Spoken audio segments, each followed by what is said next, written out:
Ja, goedemorgen. Goedemorgen. Met Falah uit Groningen.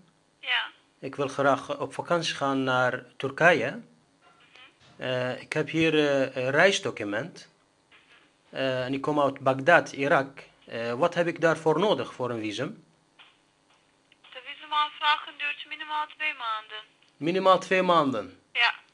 Oké, en wat voor papieren heb ik? Ja? Aanvraagformulier, Aanvraag. reisdocument, een pasfoto en een kopie van salaristrookje of kopie van uitkering van gemeente. Oké, en een foto of zo is niet nodig? Een pasfoto. Een pasfoto.